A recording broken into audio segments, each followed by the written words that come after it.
Leo had been flying cargo for years, crisscrossing the galaxy, delivering everything from rare minerals to the most bizarre, and sometimes illegal, items. It was a dirty job, but it paid well. Until today.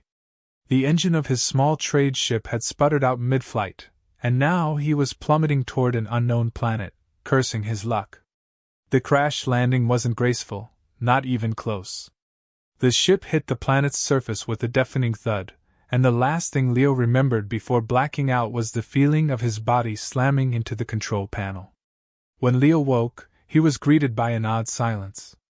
The smell of burnt metal filled the air, but he quickly realized that he wasn't dead. At least, he didn't think so. As he staggered to his feet and dusted himself off, he looked around, noticing that his ship was in ruins. His comms were down, his engines were shot, and wait, what the hell was that? Out of the corner of his eye, he caught sight of something moving in the dense jungle surrounding his crash site. A huge, green shape emerged from the trees, and Leo froze. A towering woman, at least 7 feet tall, with muscles that looked like they were carved from stone, walked toward him. She wore what appeared to be furs, and her eyes, piercing blue, locked onto his with a mix of curiosity and disdain. "Who are you?" she demanded in a deep, authoritative voice, as if Leo were the one who was out of place. Leo. I'm just a space trader. My ship, it crashed." The woman looked at the wreckage, then back at Leo, a smirk tugging at the corner of her lips. "You are lucky to be alive." "Yeah, lucky," Leo muttered, rubbing his sore head.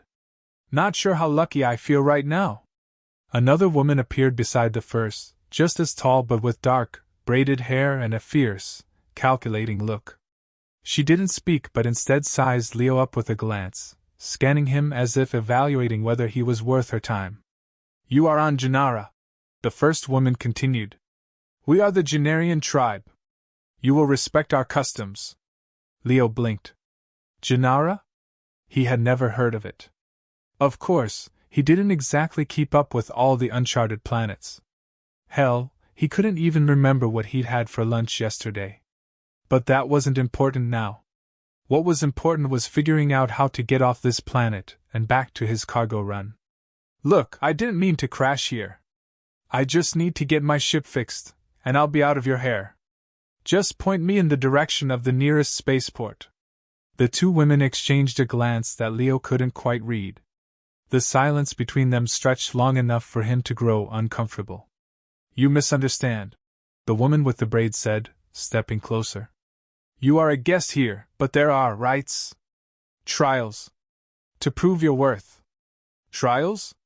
Leo repeated, not sure if he should be amused or terrified. "I'm really not interested in whatever this is." The first woman, a lot taller than Leo, who wasn't exactly short himself, reached down and grabbed him by the arm, lifting him off the ground as if he were a child. "There is no choice," she said flatly. "You will eat the P*SSY, or you will die here." "Excuse me?" Leo gasped, his heart racing. "What the hell did you just say?" "The P*SSY fish," the second woman clarified, her lips curling into a smile that sent a chill down Leo's spine. "You must eat it to prove your strength. It is a rite of passage for all those who arrive on our world." "Fish?" Leo spluttered. "You want me to eat a fish?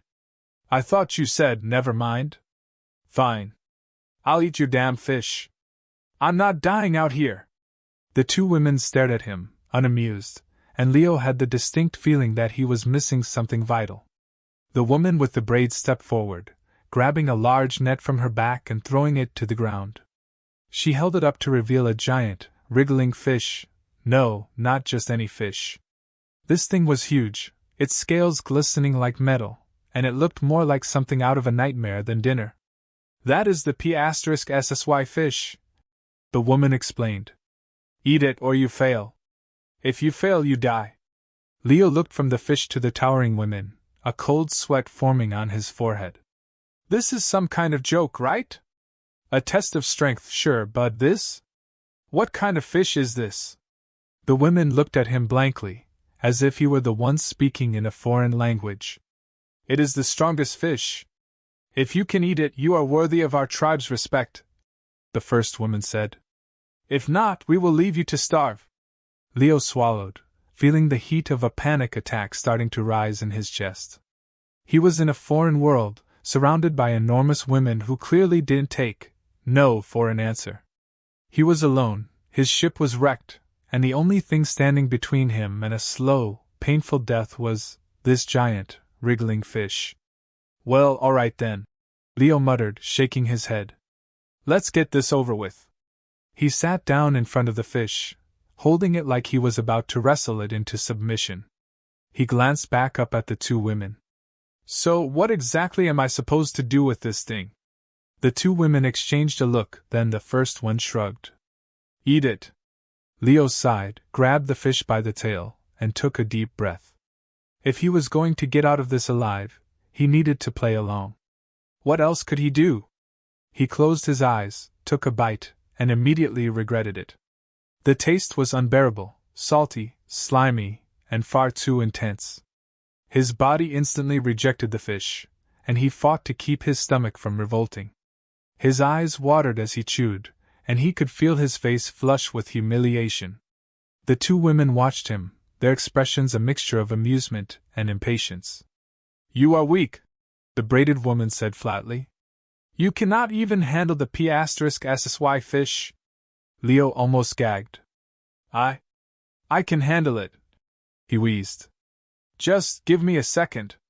The first woman leaned forward, her towering presence suddenly intimidating.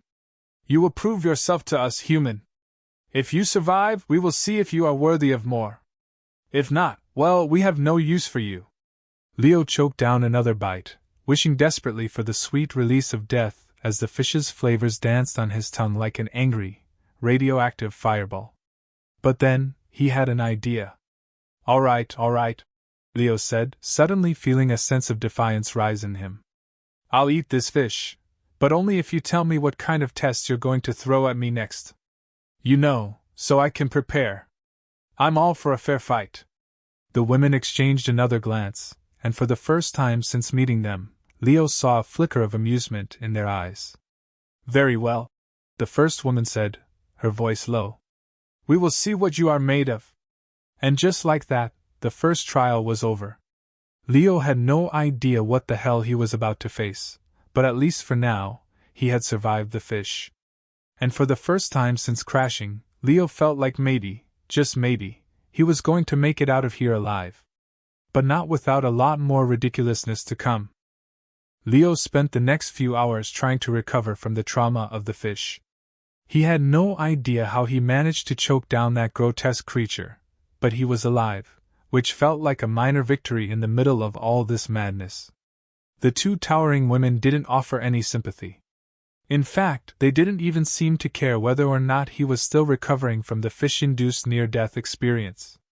They simply stared at him with unblinking eyes, waiting for him to prove himself worthy. So, what's next? Leo asked, wiping his mouth with the back of his sleeve and trying not to gag at the lingering aftertaste of the fish. I've eaten your P*SSY fish. I survived. Now, can you tell me how to fix my ship? The braided woman raised an eyebrow, unimpressed. You misunderstand, she said, crossing her arms over her chest. That was but the first test. Now you will face the trial of strength. Leo's heart sank. The trial of strength? What the hell did that mean? He wasn't exactly a bodybuilder, and the idea of challenging two giant warrior women was not high on his list of things to do. But then again, what choice did he have? His ship was wrecked, and there was no way he was going to survive on this planet without making some sort of progress. All right, fine. Strength, I can do that, Leo said, trying to sound more confident than he felt. What do you want me to do? The first woman motioned toward a massive rock that was protruding from the ground a few yards away. It was the size of a small building. Lift that rock. Leo's jaw dropped. You've got to be kidding me. The second woman, who had remained mostly silent up until this point, cracked a small smile. No, you are not kidding. Lift the rock.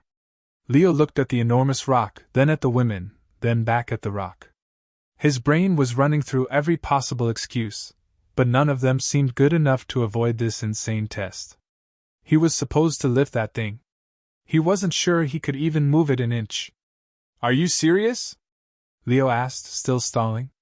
If you cannot lift the rock, you fail, the braided woman replied, her voice cold. And you will never leave this place. Okay, I get it, Leo muttered to himself. He stepped forward cautiously, bending at the knees to try and get a grip on the rock. He grabbed at the edges, pushing all his strength into it, but nothing happened. The rock didn't budge an inch. It might as well have been glued to the ground. Leo strained, his muscles burning with effort, but all he managed to do was make himself look like a complete fool. He could hear the two women laughing, softly, but enough to make Leo feel like an idiot. Come on, man! You've faced worse challenges than this, Leo grunted under his breath. He pulled harder, but the rock still didn't give. He was starting to feel like the universe had it out for him. You cannot lift it, the first woman observed, her tone flat and emotionless. No kidding, Leo muttered, out of breath. His arms were aching from the effort, and his pride was wounded. This wasn't how he imagined his day going, or any day for that matter. Do you give up? She asked, her gaze unwavering. Leo wasn't about to give up. Not yet. No. I don't give up, he said, wiping sweat from his brow. I'll figure something out. He stood there for a moment, staring at the rock, the absurdity of the situation settling in. The rock wasn't going anywhere, but neither was he, at least not without proving his worth. He needed to think, and fast. Suddenly, an idea popped into his head. It was a ridiculous one, but it was the only chance he had. Wait, I've got it! Leo exclaimed. I don't need to lift it. I just need to move it. The two women stared at him, confused. Leo stepped back a few feet and ran toward the rock. He wasn't going to lift it. No, he was going to push it, slide it, whatever it took. With a grunt, he threw himself against the massive stone, using his whole body weight to try and shift it. The women watched, their expressions blank. Leo pushed with all his might, adrenaline coursing through him, and finally, the rock shifted, just a little. He nearly lost his balance, but somehow he kept his feet underneath him. It wasn't lifting, but it was something. I did it, Leo gasped, eyes wide with disbelief. He had actually moved it. It wasn't much, but he had made progress. The first woman nodded, though it wasn't a sign of approval. You moved it. That is something. But it is not enough. You will have to move it completely. Leo's heart dropped again. He had moved it an inch. He wasn't sure he could do it again. But he wasn't about to quit now. Leo squared his shoulders, gritted his teeth, and threw himself back into it. The rock groaned under his weight, but slowly, agonizingly slowly, it started to slide. The women continued to watch, their gazes impassive. This was ridiculous. He was a space trader, not a gladiator. Yet here he was, pushing a boulder as if his life depended on it. Which, apparently, it did. I can do this. I can do this, Leo muttered to himself, channeling every ounce of determination he had. He wasn't going to let some oversized rock and a pair of giant women get the best of him. Finally, after what felt like an eternity, the rock shifted just enough for Leo to feel like he had truly accomplished something. He slumped to the ground, panting and drenched in sweat. His muscles burned like fire, but a sense of accomplishment surged through him. He had done it. He had moved the damn rock. Well done, the braided woman said, her voice still devoid of any real emotion. But it is not enough. Leo's heart sank. What now? She smiled then, a wicked grin that made Leo's stomach turn. Now you will face the trial of endurance. If you survive that, you may prove your worth. Leo rubbed his face, trying not to show his exhaustion. Endurance? Great. What kind of endurance are we talking about here? Wait and see, she said cryptically, and Leo had the distinct feeling that this was going to get a whole lot worse before it got better. At least he hadn't died yet.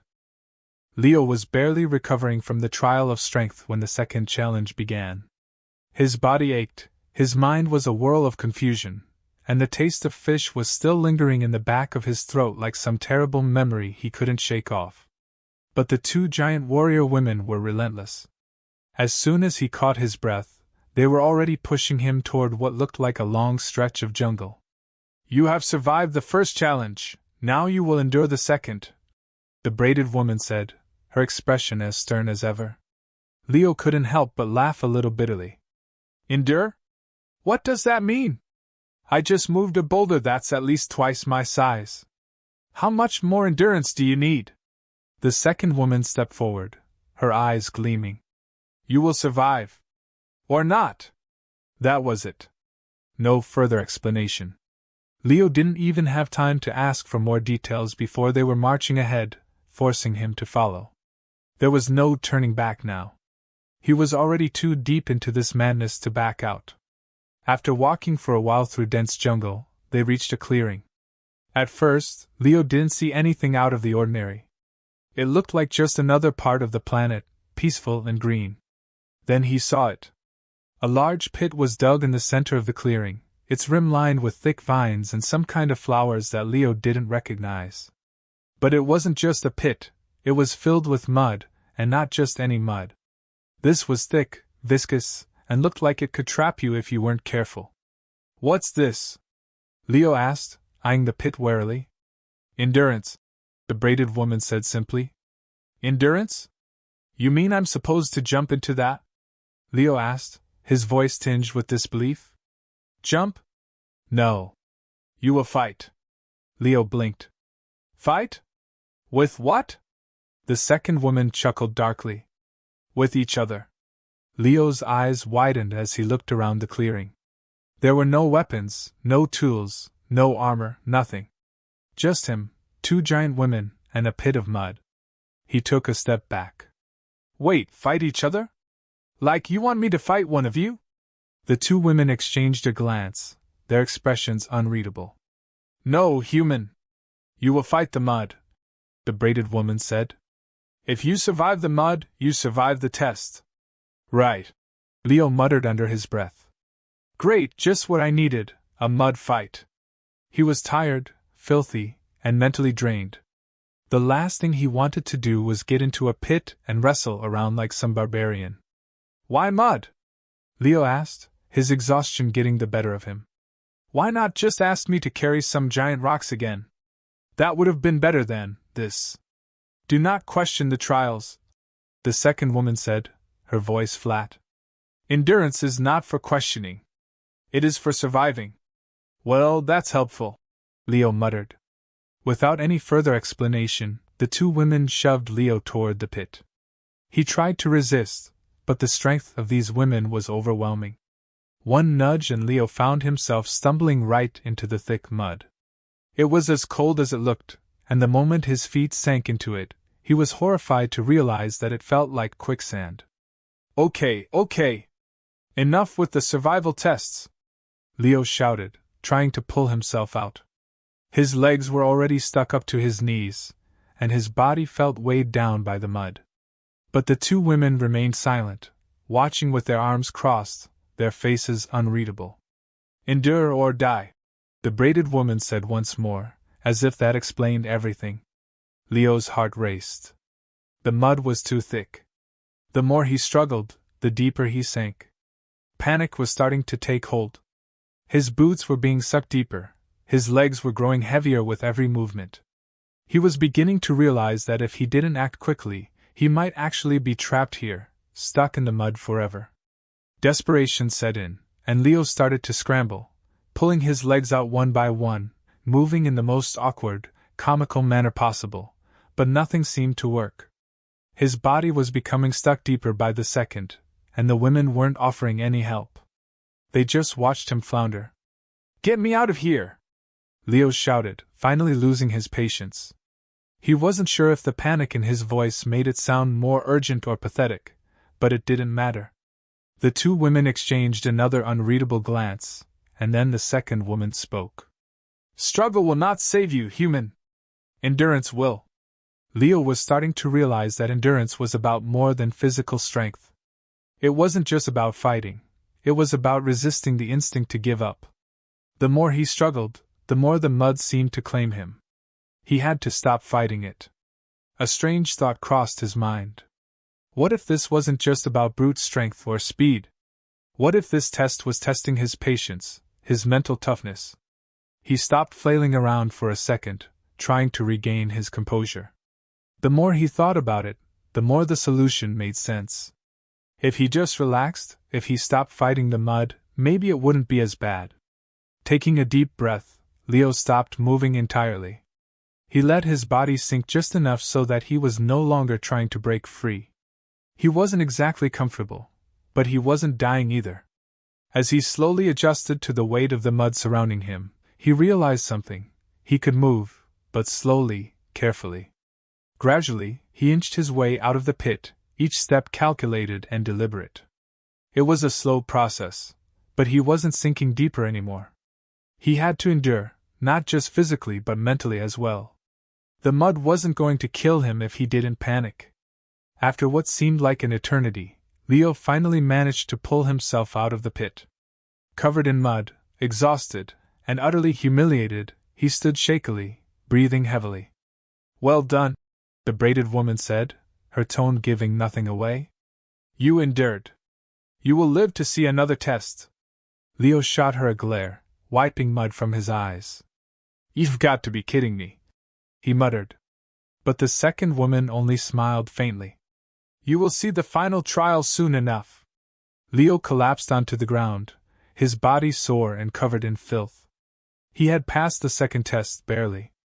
But something told him the worst was yet to come. The third challenge loomed, and he had no idea what kind of insanity he was going to face next.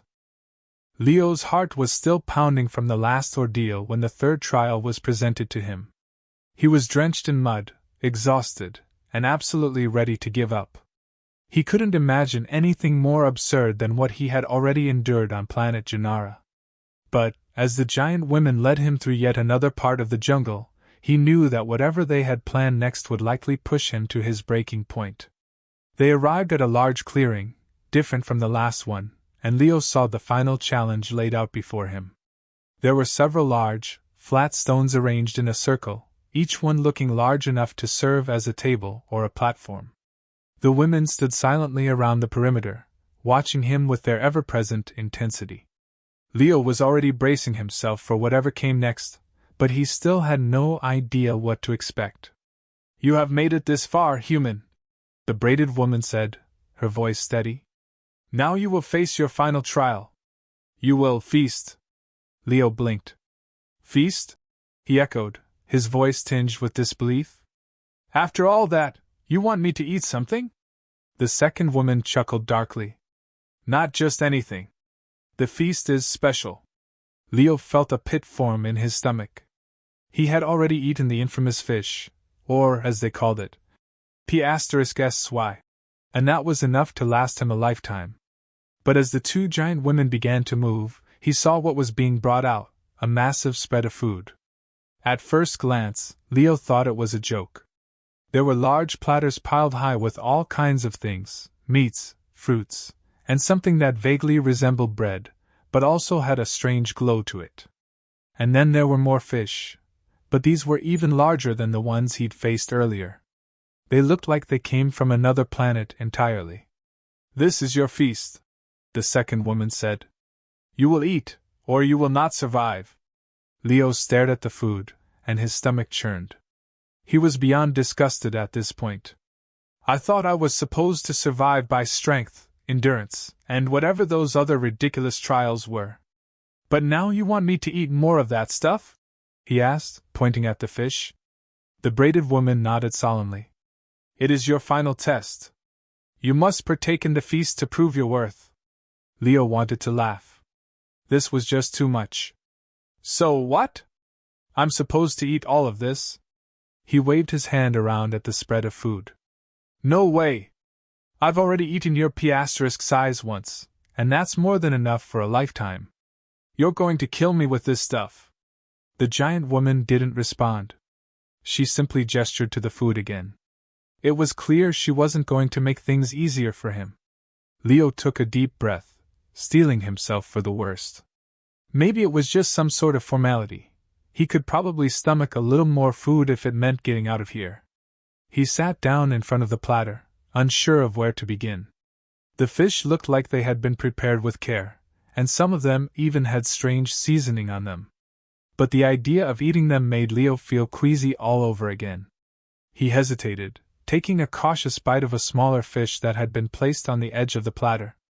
It wasn't terrible, but it was far from delicious.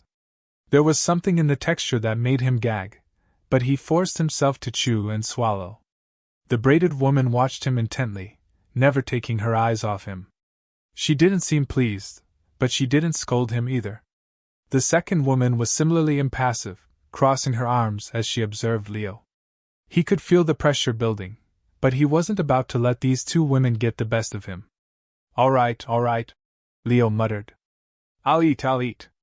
But I'm not going to pretend to like it. He continued taking bites, feeling more like he was in a nightmare than a trial. It wasn't long before the unpleasant fish was beginning to make him feel even more sick. His stomach felt tight, his mouth dry, and he was starting to think he might actually pass out from the sheer absurdity of it all. You will eat more, the braided woman ordered, a glint of something in her eyes. You have only begun the feast. Leo's eyes widened. What? There's more? Are you kidding me? But she just stared at him, unblinking. Leo couldn't back down now, not when he was this close. His survival instinct kicked in, and despite the growing discomfort in his gut, he pushed forward. He grabbed another piece of the fish, hoping it would somehow be easier to swallow this time. It wasn't. In fact, it tasted even worse, and Leo found himself gagging as he forced it down. This is ridiculous, he said, his voice barely above a whisper. I'm literally going to die from eating all this stuff. You've got to be joking. What kind of trial is this? But there was no answer. The two women just watched him silently, their expressions unreadable. He could hear the sounds of birds and other creatures in the jungle around him, and for a moment, he longed for the simplicity of the space he had come from, the days when food was just something he picked up from a convenience store, and challenges were about surviving space routes, not this. Leo took another bite, then another, each one harder to swallow than the last. His stomach was full to the point of bursting, and yet, he knew he couldn't stop. The women wouldn't let him. He had to prove his worth to them, even if it meant stuffing himself like a machine. Minutes passed, then hours. Leo was lost in the repetitive, miserable process of chewing, swallowing, and trying not to pass out. The fish no longer tasted like fish but like some cruel punishment.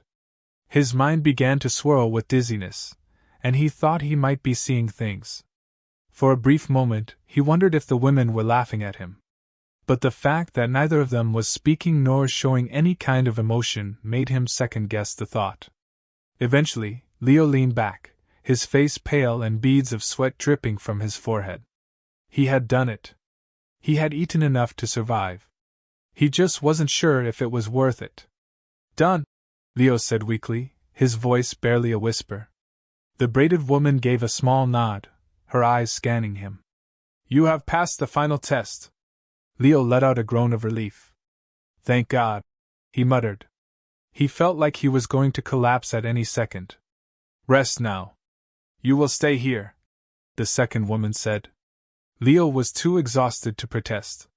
His body felt like it was on fire, and the thought of moving was unimaginable. He slumped back against one of the stone slabs, hoping that this nightmare would finally come to an end.